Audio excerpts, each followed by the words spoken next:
So ఇదే కార్మికుల సమస్యకి సంబంధించి వనపర్తి జిల్లాలో ఒక హాస్పిటల్లో 30 పడకల హాస్పిటల్ ఉంటే దాన్ని 27 పడకలకు చేసేసి వీళ్ళ శాలరీని కూడా తగ్గించి ఇవ్వడం జరుగుతుంది. ఇచ్చేది కూడా కరెక్ట్ గా ఇవ్వకుండా అక్కడ కాంట్రాక్టర్లు గానీ అక్కడ డాక్టర్లు గానీ స్వలాభం కోసం వాళ్ళు కుమ్మక్కయ్యి మమ్మల్ని దోచుకుంటున్నారు అని చెప్పేసి కార్మికులు చెప్తున్నారు.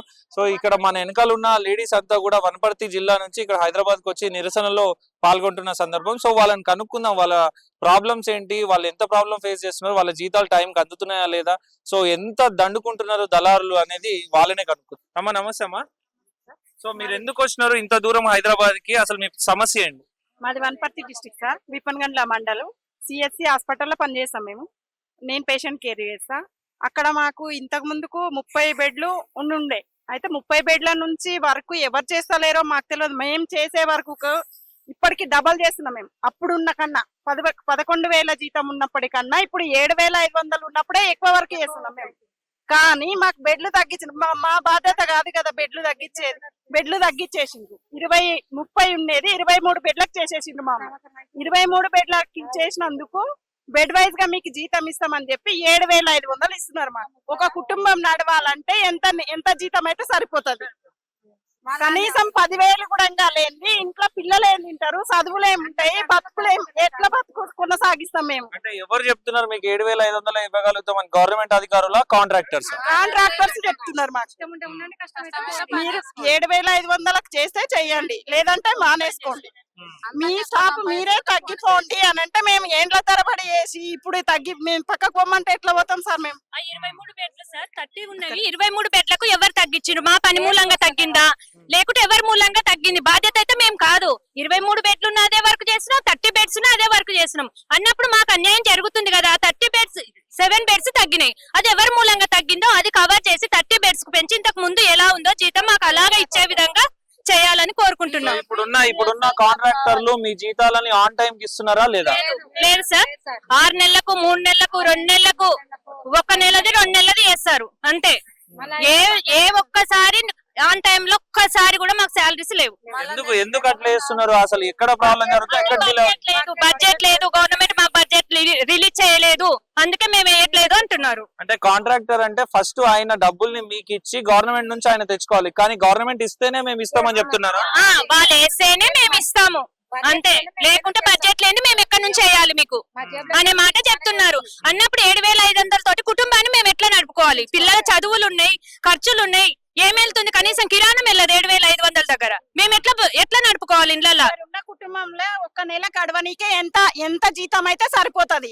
మీరే ఆలోచించాలి. ప్రభుత్వమే ఆ కాంట్రాక్ట్ తీసేస్తే మీరు నేరుగా జీతం ఇస్తే మాకు అది సరిపోతుంది కదా. మేము ఎక్స్ట్రా కోరతలేము కదా, మేము ఎక్స్ట్రా జీతం ఇవ్వమని అడుగుతలేము. ఇచ్చే జీతాన్ని కాంట్రాక్ట్ కి ఇవ్వకుండా సగం మాకు ఇవ్వండి, నేరుగా ఇవ్వండి, మాకు సరిపోతుంది. వాళ్ళకి ఇస్తే వాళ్ళు కోత పెడుతున్నారు, సరిపోతలేదు జీతం. మరి ఇప్పుడు ప్రభుత్వంలో ఉన్న రాజకీయ నాయకులు అందరూ కూడా మేము చాలా బాగా పనిచేస్తున్నాము, అందరు చాలా హ్యాపీగా ఉన్నారు, జీతాలు అందరికి టైంకి అందుతున్నాయని మాట్లాడుతున్నారు. కానీ మీరు చూస్తే అంత దూరం నుంచి ఇక్కడికి వచ్చి నిరసన చేస్తున్నారు. వాళ్ళు చెప్పేది కరెక్టా, మీరు చేసేది కరెక్టా? సార్ వాళ్ళు చెప్పేది కరెక్ట్ ఉందో మాకు తెలియదు సార్, మేమైతే కరెక్ట్ గానే చేస్తున్నాం. సమస్య మాకు తెలుస్తలేదు. వాళ్ళు కాంట్రాక్టర్ కి ఎంత ఇస్తున్నారు అనేది మాకు తెలియదు.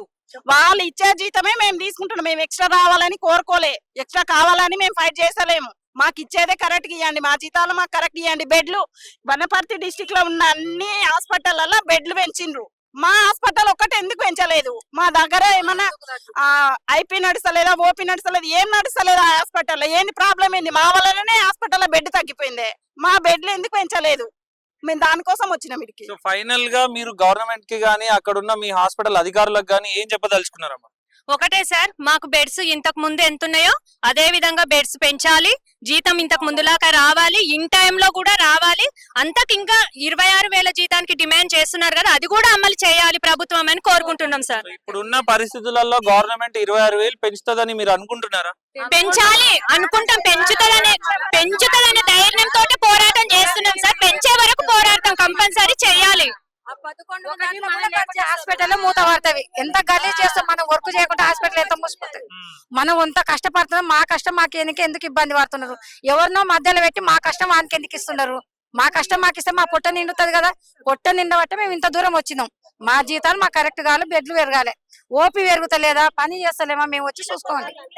నువ్వు లేవు, ఒక 10 నిమిషాలు అటు ఇటుగా అయితే లేదు.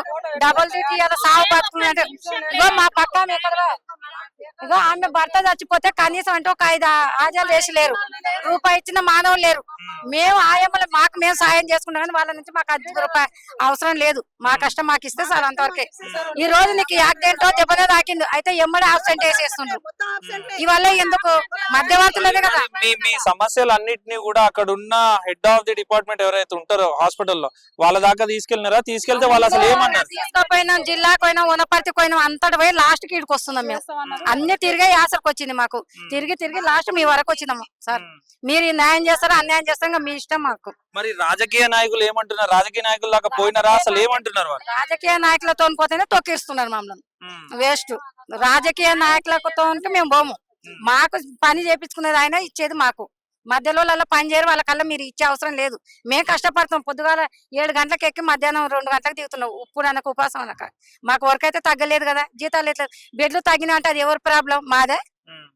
మాదే వాళ్ళ సార్ వాళ్ళదే. అది మీరు చూసుకోలేదు పై అధికారులు.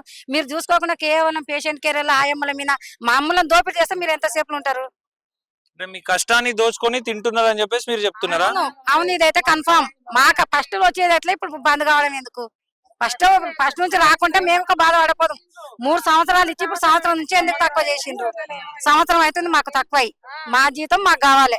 మేము పని చేయకుండా నువ్వు ఎంబడే నిలబెట్టి అడుగు, అది తప్పు లేదు. మేము కష్టం చేసినప్పుడే పోరాడుకుంటాం. మరి బెడ్లు ఎందుకు తగ్గించినారు ఏంది అనేది మీరు అడగడం జరిగిందా?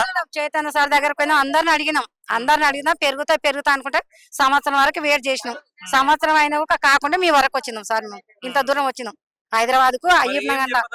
మీ హాస్పిటల్ అధికారులకు గానీ ఇప్పుడున్న గవర్నమెంట్ కి గానీ అసలు మీరు ఏం కోరుకుంటున్నారు? మేము పోయే సార్ వాళ్ళని అడుగుతాం, పోయే కాడికి పోతాం, ధర్నాలకు పోతే పోయి చేయండి అమ్మ అందరు. ఇంకా మా తిప్పలు పట్టుకొని మేము వచ్చేసినాం. ఈ రోజు ఎవరం పని చేయకుండా వచ్చేసినాం.